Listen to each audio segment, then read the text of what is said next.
안녕하세요. 상담하는 아나운서 유세준입니다. 네, 반갑습니다. 작가님께서 누군가를 위로할 때 가장 중요하게 생각하는 거나 혹은 좀 유의하는 점이 있다면 어떤 건지도 좀 궁금하거든요. 저는 무엇보다 조심하려고 하는 게, 그러니까 위로가 보통은 힘내라고 하는 의미에서 남을 일으켜 세우려고 하는 걸로 생각하기가 쉬운데, 저는 그것보다는 그 사람이 정말 지치게 됐던 그 지점에서 같은 높이에서 앉아서 공감해주는 태도와 더 가깝다고 생각을 하거든요. 그래서 가장 경계하는 말이 힘내. 근데 그 말보다는 그렇구나. 너가 어떠어떠하구나. 당신이 그럴 수 있었겠네요. 라는 표현을 더 쓰려고 하거든요. 그리고 당신이 그럴 수 있었겠네요. 라는 이 말 한마디에서 더 나아간 공감도 위로도 할 수 있을 것 같거든요. 그러니까 다시 말하면 그 사람이 그 처지에 이르기까지의 과정, 왜 그랬는지 그런 것들을 명료하고 더 구체적으로 분석하고 당신이 그럴 수밖에 없었어요 라고 타당화해드리고 직접 그렇게 과정을 같이 따라가 드려보면은 내 감정에 대해서 만날 수 있는 주체가 내가 되더라고요. 근데 그렇지 않고 그냥 힘내 하면 그냥 내가 힘을 내서 빨리 지금의 상황을 벗어나야 된다. 그러니까 감정에서 빨리 벗어나야 된다라는 급박감밖에 들지 않겠더라고요. 그런데 나는 이미 지쳐있으니까 그 말을 들은 사람은 더 힘이 빠질 수밖에 없어서 진짜 의미의 위로가 되지는 못한다고 생각을 해요. 상담사들도 상담할 때 이런 실수 많이 하는데 왜냐면 이 사람이 잘 됐으면 좋겠고 기분이 좋았으면 좋겠으니까 그건 사실 지금 나의 바람이거든요.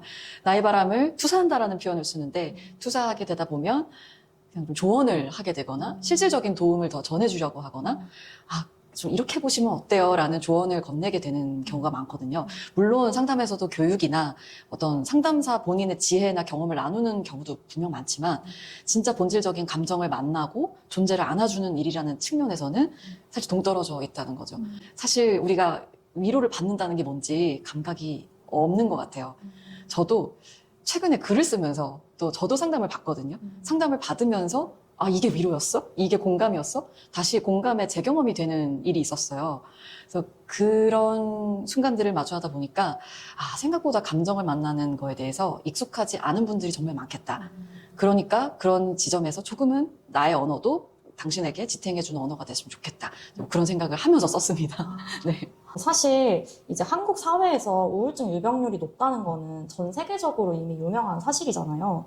부정적인 감정에 휩싸였을 때 저희가 당장 할 수 있는 행동이나 어떤 감정 대처법 이런 거에 대해서는 어떤 게 있을지. 단기적인 부정적 감정, 우울을 중심으로 한 감정을 어떻게 처리하면 될 것인가를 말씀드리면 방법은 사실 진짜 많아요. 예를 들어 환경을 바꾼다든지 네. 어떤 패턴을 만든다든지 요즘 루틴 한창도 많이 유행이잖아요. 네.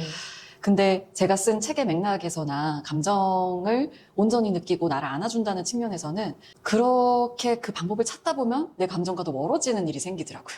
그래서 제가 드리고 싶은 말씀은 감정을 만나고 거기에 이름을 붙여보는 게 중요하지 않을까. 내가 왜 이렇게 예민하지? 이런 생각을 하는 것보다 나는 지금 지쳤구나. 나는 솔직히 말하면 슬프구나. 나 굉장히 화났구나. 섭섭하구나.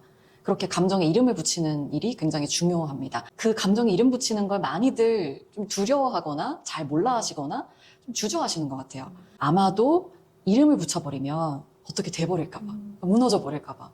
사실 나는 너무 외로웠어 하니까 와르르 무너질 것 같은 거예요. 물론 상담 받으면서 그 감정에 이름을 붙이다가 조금 잠시 무너지고 나의 기존의 감정 패턴이 깨지는 경험들이 반드시 따라옵니다. 그래서 감정에 이름을 붙이는 게 두렵다고 하면 현대사회가 만들어낸 빨리 해야 돼, 뒤처지면 안 돼 라고 하는 그런 메시지를 우리가 받아들고 무서워하고 있는 게 아닐까라는 생각이 들어요. 그래서 이것을 알아차리고 일단 이름 붙여보는 작업부터 해보시면 좋겠다는 생각이 듭니다. 책에서 진짜 회복이라는 단어를 이제 작가님께서 써주셨는데 진짜 회복은 어떤 걸지 그리고 사람들이 흔히 회복에 대해서 하는 오해가 있다면 어떤 것일지도 좀 말씀을 나눠보면 좋을 것 같아요. 많은 분들이 회복을 이전 상태로 돌아가는 거라고 생각을 하시는 것 같아요. 근데 제가 생각하는 회복은 과거로의 회귀가 아니고 재조정에 가깝지 않나. 나는 이미 이전으로 돌아갈 수 없는데 나를 탓하게 되고 그럼 내가 이 삶에서 설 자리가 없어지는 지경까지 가게 되거든요. 정말 심할 경우에는요. 예를 들어 저도 책에 썼지만 교통사고를 당하고 나서 인지 기능도 떨어지고 체력이 많이 이제 안 좋아지다 보니까 나는 지금 이전의 내가 아니야. 정말 그 이전에 능력 있고 잘 나가고 뭘 하기만 하면 잘할 수 있었던 내가 아니야라는 생각을 자꾸 하면서 저를 엄청 괴롭혔던 기억이 나요. 그러면서 교통사고가 왜 났을까? 사고 자체를 원망하기도 하고 나는 왜 태어났을까? 이런 생각도 하게 됐었고요. 근데 곰곰이 생각을 해보니까 사고를 겪고 나서 제가 얻은 것도 상당히 많더라고요. 그러니까 희한하게 깊은 직관과 통찰력이 생긴 것 같고요. 그리고 저만의 작업, 나의 감정을 만나는 일들을 충실하다 보니까 그러니까 세태에 영향을 받지 않고 좀 의연해지는 태도도 생겼고 원래도 좀 그런 편이었는데 엄청 강해졌어요. 그래서 나는 이런 사람이다라는 자신감이 더 좀 내적으로 피어나지 않았나 이런 생각이 들거든요. 그리고 정말 힘들었던 그 과정에서 저를 묵묵하게 기다려주고 어떤 힘든 소리도 하지 않았던 강제적인 위로를 하지 않았던 가족들과 하나의 고비를 넘겨보면서 돈독함도 다지게 됐었고요. 그래서 그렇게 생각하면 얻은 게 정말 많았기 때문에 다시 돌아보면 나라는 사람을 다시 재규정해야 되는 시점은 현재여야 되는구나. 근데 물론 이제 큰 상실을 겪고 나면 애도나 자기 자신의 슬픔에 머무르는 시간도 저는 꼭 필요하다고 생각하거든요. 이것도 제가 책에 쓴 내용이지만 저는 남들은 그렇게 심각한 내용이 아니다. 그 정도 가지고 뭐라고 슬퍼하느냐라고 많이 하실 수 있을 것 같은데 저한테는 꿈을 이루지 못했던 슬픔이 심리적 죽음, 인생에서의 죽음, 20년 넘게 지금도 지속이 되고 있더라고요. 근데 주지화라고 하는데 계속 누르면서 그냥 느끼지 않으려고 계속 해왔어요. 제 안에 있는 이 슬픔이라는 아이가 너무 컸기 때문에 그 슬픔을 이제는 더 이상 감당할 수 없다고 생각을 해서 포기해버리고 그냥 살아버렸거든요. 근데 다시 만나고 났더니 제가 그 아이한테 너무 미안한 거예요.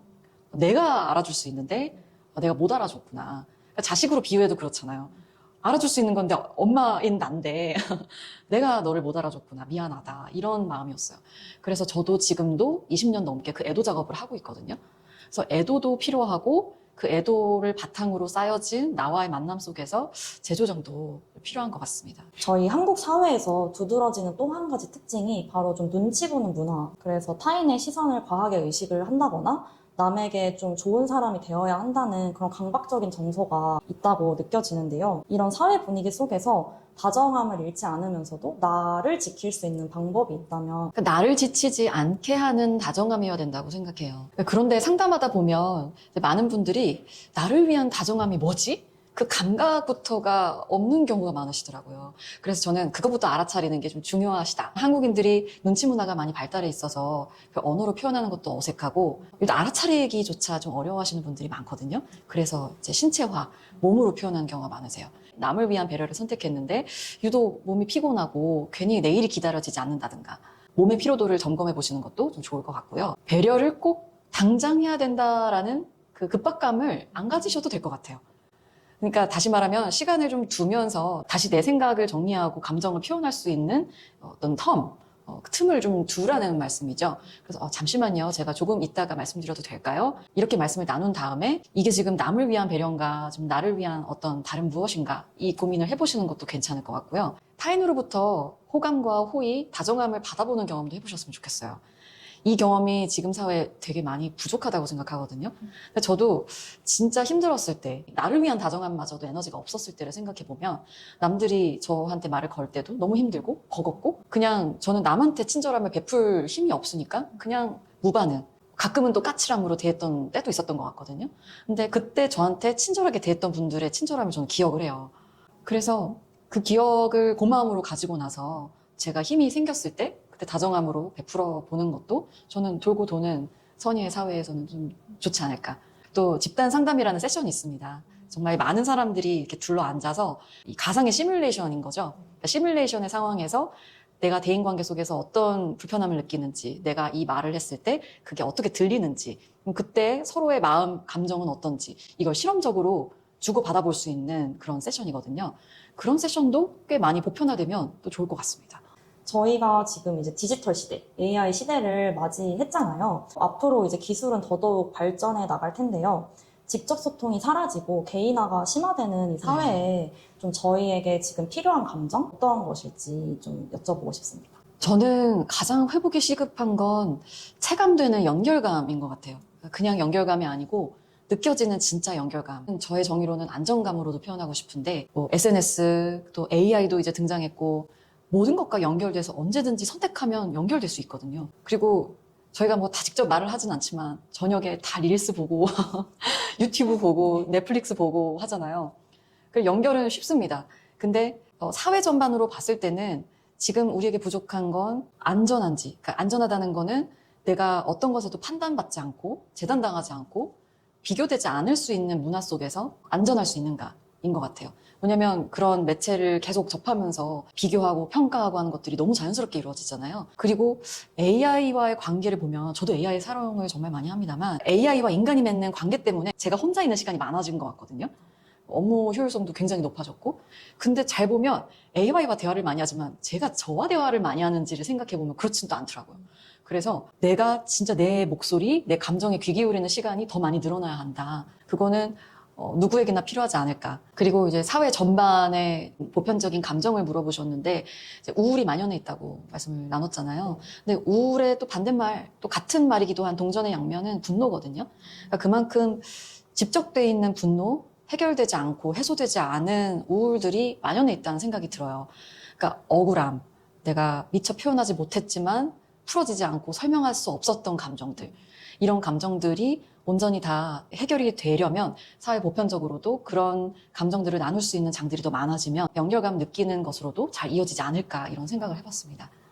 이제 반대로 작가님께도 질문을 드려보고 싶어요. 작가님께서도 일상을 살아가다 보면 마음이 무너지는 것 같은 느낌을 받으실 것 같은데 그럴 때 작가님을 지탱해 주었던 언어가 있다면 어떤 것일지 궁금합니다. 저도 당연히 무너지죠. 아마 어제도 좀 무너졌을 것 같은데. 가장 기억에 남는 지탱해주는 언어는 여태까지 잘해왔잖아. 앞으로도 잘할 걸 믿어. 이런 말이었어요. 저를 그냥 믿어주는 말? 그 믿어주는 말이 그러니까 과거에 내가 얼마나 고생했고 지쳐왔으며 노력했는지를 인정해주는 인정의 말처럼 들렸고요. 그리고 누군가와 대화를 할 수조차 없었을 때 제가 책에도 썼지만 2달 동안 방에서 나오질 않았었는데 어제도 저희 어머니랑 통화를 했어요. 엄마 나 그때 어땠어? 그랬더니 너가 방문을 열고 있을 때 우리는 정말 빛이 들어오는 것 같았어. 그래서 아무 소리도 안 내고 너가 방문을 열면 우린 다 각자 방으로 들어가서 너가 나올 때까지 그냥 조용히 있었다? 그럼 너가 뭐 알아서 밥도 먹고 그러다가 다시 들어가면 우리 나오고. 내가 그랬어? 근데 그때는 어떤 언어가 필요하지 않았고요. 그냥 너를 믿어. 너가 언젠가 다시 회복될 걸 믿어라는 침묵. 고요가 저한테는 회복의 언어였던 것 같아요. 그래서 정말 고맙게 생각을 하는데 2가지가 저한테는 나를 지탱해주는 언어가 아닐까 싶고 또 저는 상담도 많이 받습니다. 네. 제가 상담사로서 상담도 해드리지만 거기서도 힘도 많이 얻거든요. 왜냐면 진짜 남이 잘 돼가고 성장하고 치유되는 모습을 보면 엄청난 도파민이 또 생기는데 거기서도 힘을 얻지만 제가 힘이 없을 때 지탱해주는 언어를 상담사에게 가서 의지도 합니다. 이번에는 작가님께서 괴로운 기억이나 고통스러운 감정을 견디고 있는 독자들에게 독자들의 마음을 지탱해줄 작가님만의 언어를 한마디 건네주실 수 있을까요? 굉장히 근사한 언어로 말씀을 드리고는 싶은데 저는 이 언어밖에 생각이 안 나더라고요. 당신이 힘든 데에는 그만한 이유가 있습니다. 라는 말씀을 드리고 싶어요. 그 과정이 어떤지 정말 상상도 못하고 언어로 미처 표현되지도 않은 인생들이 너무 많습니다. 저는 상담실에서 그들의 언어를 들으면서 한 번도 내뱉어지지 않았던 인생의 언어들, 감정의 언어들을 만나면서 이렇게 한 사람의 인생이 깊고 너무나 넓고 그 감정을 예를 들어 우울이다, 슬픔이다, 분노다라고 하기에는 너무 아까울 정도로 과정들이 너무나 많거든요. 그래서 그 과정들을 보고 나니까 너무나 확신이 생겼습니다. 그만한 데는 다 이유가 있다. 그래서 기본적으로 상담사들이 많이 가지고 있는 어떤 합리적 의심과 호기심 중에 하나인데 어떤 분들이 이만한 증상과 어려움을 호소하게 되면 그만큼 있구나 이렇게 생각을 해요. 근데 현대사회는 계속 그러지 말라고 종용을 많이 하거든요. 그래서 그 두려움 때문에 또 급박함 때문에 그 감정과 나의 노력들을 보지 못하고 지금도 제 말씀을 들으면서도 나는 그렇게 생각 안 해. 나는 여전히 부족해. 나는 하찮아 라고 생각한 분들 분명 많이 계실 거예요. 그런 분들 많이 배워왔고요. 그 정도로 마음의 문이 안 열려 있으시다는 거겠죠? 그래서 저희는 그 확신을 가지고 상담의 작업을 진행을 합니다. 그래서 말씀을 드리고 싶은 거는 내가 이 정도로 힘들다고 한다면 그만큼 내가 고생했구나. 지금까지 진짜 열심히 해왔다. 나를 어떻게 더 독려해주고 위로해줄지 우리 고민해볼까? 라는 이런 생각을 해보셨으면 좋겠고요. 그리고 그마저도 힘이 없을 때가 있어요. 그럴 때는 그냥 옆에 있는 사람 붙잡고 지탱해주는 언어든 행동이든 괜찮습니다. 지탱하셨으면 좋겠습니다. 그럴 때는 이제 나를 지탱해주는 언어를 읽어보시면 좋을 것 같아요. 네, 그렇습니다. 나를 지탱해주는 언어가 여러분께 또 지탱의 힘이 되기를 간절히 바랍니다. 네. 네, 그러면 지금까지 나를 지탱해주는 언어의 유세진 작가님을 만나보았는데요. 이 책을 읽으면서 독자분들도 또 스스로에게 조금 더 다정해질 수 있는 그런 희망을 만나보실 수 있으면 너무 좋을 것 같습니다. 나를 지탱해주는 언어, 글로도 지탱의 힘이 되기를 바라고요. 또 목소리로도 많은 기회를 통해서 만나 뵀으면 좋겠습니다. 감사합니다. 고맙습니다. 네. 모두가 저마다의 방식으로 우울의 바다를 지나고 있었다. 우울은 이렇게 각자의 언어로 모습을 드러낸다. 어떤 이는 불면과 무기력으로, 어떤 이는 잦은 짜증과 예민함으로, 또 어떤 이는 지나치게 바쁘게 움직이며 감정을 피하려 한다. 표정은 다르지만 그 안에는 공통된 마음의 목소리가 숨어 있다. 이제는 조금 쉬어도 될까요?